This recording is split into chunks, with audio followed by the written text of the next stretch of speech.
Hello everyone, welcome to the first ever episode of The Scoop. My name is Spencer Walsh, and on today's show, the CNN New York offices were evacuated due to a bomb threat. We're going to do some quick hits on the media news of the week, a discussion about access journalism, and Tucker Carlson losing an embarrassing argument to a socialist? What? Alright, my name is Spencer Walsh. Thank you so much for joining us here today. It is The Scoop, your brand new media show, just in time for New Year, your Christmas present from the Spencer Walsh Radio Network. And today, joining me to help kick things off right, we have not had him on in a while. It's good to have James Stanley back with us. Thanks for having me on. James, thank you so much for kicking off the new year, kicking off the new show in the right, helping us kick off the new show in the right way. Oh yeah, no problem. All right. So before we do anything, though, there has been a little bit of a problem going on right now in CNN. I just want to get to this very quickly because pretty much everything's fine now. But just to give you an idea of what happened, CNN's New York offices were evacuated in the Time Warner Center. They were evacuated due to a bomb threat. The offices and studios were vacated after an alarm bell rang at 10:30 p.m. when Don Lemon was on the air. Apparently, there were up to 5 bombs in the CNN building. NYPD's bomb squad arrived. That's what their thought was. The call said was made to 911 from the south of the United States, saying there were up to 5 bombs in the building. Of course, not surprising, the South. Don't want to make any generalization to get the South, but it's not that surprising. NYPD says they received a 911 call about a bomb threat to CNN at 10:07 p.m. And then Trump tweeted about fake news 1 minute later, saying, quote, "Fake news is the enemy of the people," on all caps. Just that. That's just it. So, Brian Steinberg reported that CNN got the all clear at around midnight, and everything went back to normal. So, yeah, what do you make of this crazy event? Well, what I make of this is definitely the division we have right now in this country.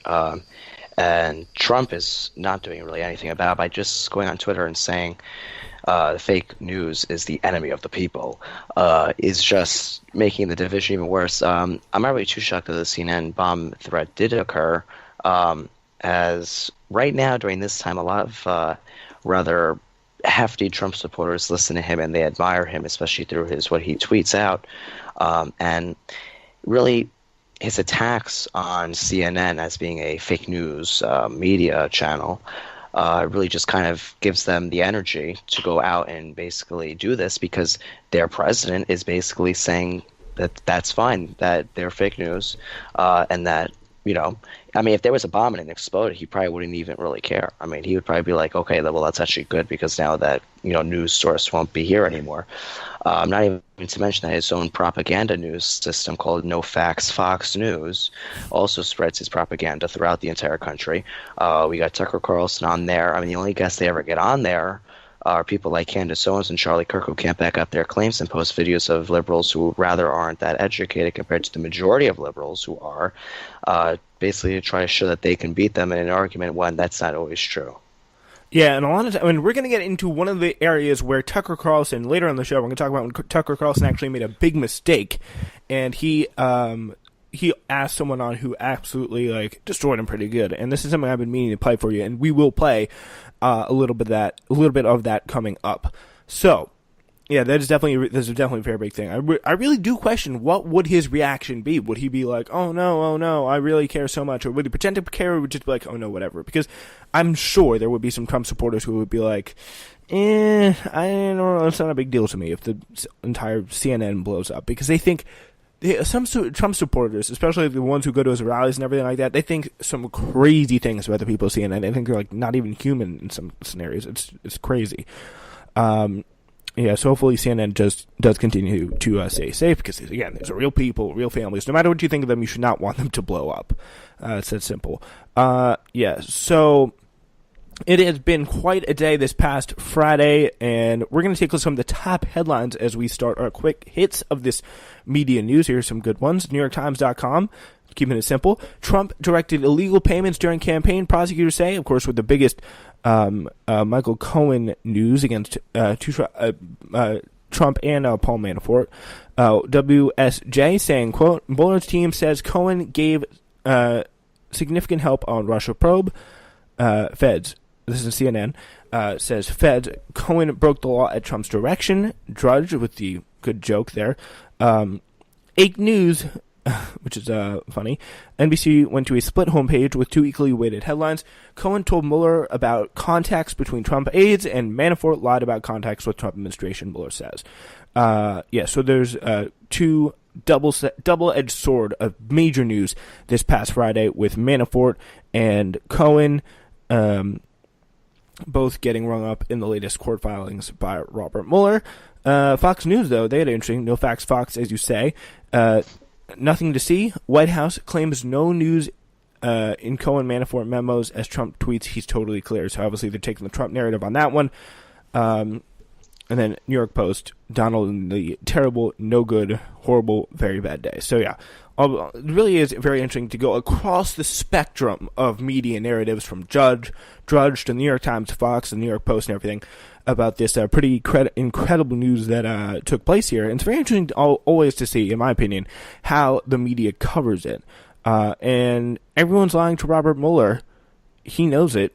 And they're not going to be able to get away with it for a very long time, James. I certainly think. Oh yeah, they're definitely going to be able to get away with it for. I mean, even looking at Manafort and looking at what's going on with Cohen, they're really just walking on hot water right now, especially with the fact that Cohen actually came out saying that he lied. Even Fox News. Again, like I mentioned before, they're literally just a propaganda news company for the Trump administration. They don't listen to the facts at all times. They said Obama was a horrible president because the economy was weak. Well, but he turned the economy around after Bush gave Obama a complete garbage dump. And he turned it into a beautiful $10 million mansion, for example. Now, Trump is in that mansion right now, and he's throwing stuff around in it, breaking all the valuable stuff. And we're getting close to the point where Trump might just bomb it up and make it into a garbage dump again. Bond markets recently have been getting low. Our economic growth has slowed down to numbers 1929 levels, and especially our economic growth is starting to slow down a lot more. We only added 155,000 jobs in the last job report, which is a lot lower than what economists were expecting. Our stock markets have been tumbling entirely last week. Interest rates are going to most likely go up, which is the complete wrong thing to do. But, they don't really care about our students. We got a big problem right now going on with all of the student loans. Mm-hmm. And, Fox is just making it seem like that the interest rate hike would be good when it actually is just going to hurt people in the long run. So, I mean, it definitely ends up hurting some of those vulnerable people, including so many of our students that are actually getting into older age right now, and people who are still paying off student loan debt back into the 40s or whatever, and 50s even. It's just crazy, crazy stuff. So, it's quite disturbing. But with this Mueller stuff, I think it's very interesting. Mueller, he's really putting the pieces together on Trump. CNN legal analyst Ellie Honig said that Trump needed Russia for his business dealings. Russia wanted Trump to win so they could influence or control him. The Trump team wanted Russian help simply because they thought the Russians could help Trump win the election. Now we're getting a better idea of how the pieces fit in here and who wanted what from who. Everyone profits, everyone gets what they want. All of that dependent, of course, on the truth remaining hidden. Mueller has already exposed plenty of truth, much in the court filings the past 2 weeks, and he's made clear there's much more to come. What do you see happening now that we have gone through this past week from this Mueller investigation? Oh, definitely. A lot of backfiring stuff is what I'm seeing here.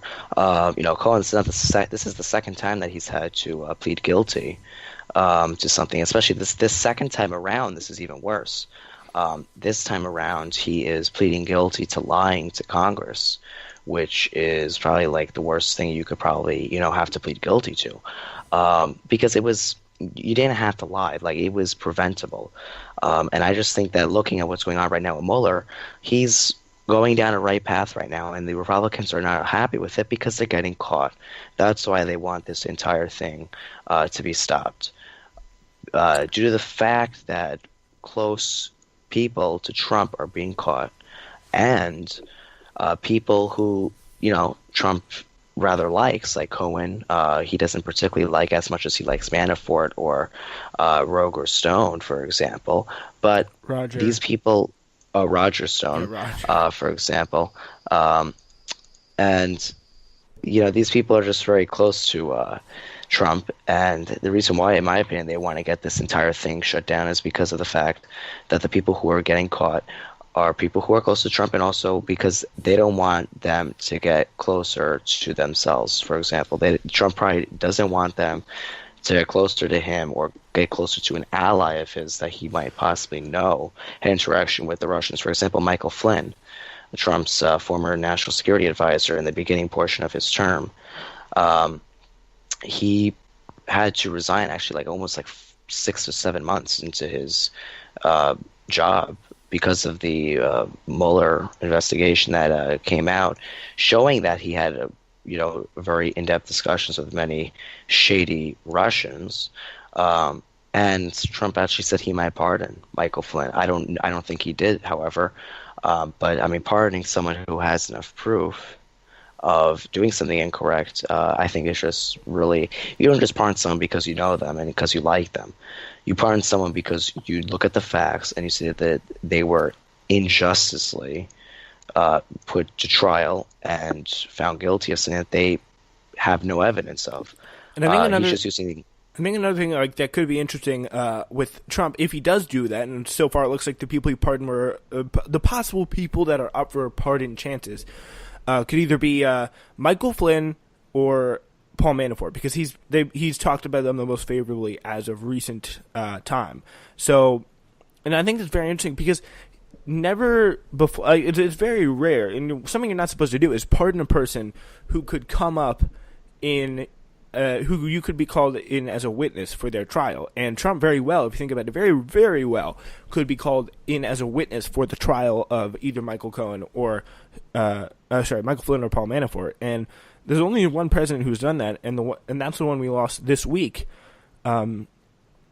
with George H.W. Bush. So that's very interesting, a little bit of connection there if he does try to do that. And a lot of those same things it's also very interesting how history kind of repeats itself, and we're seeing the same recurring situations again and again. So, yeah, and it's also very interesting to see, this definitely, we can both agree, we're looking at this thing kind of honestly.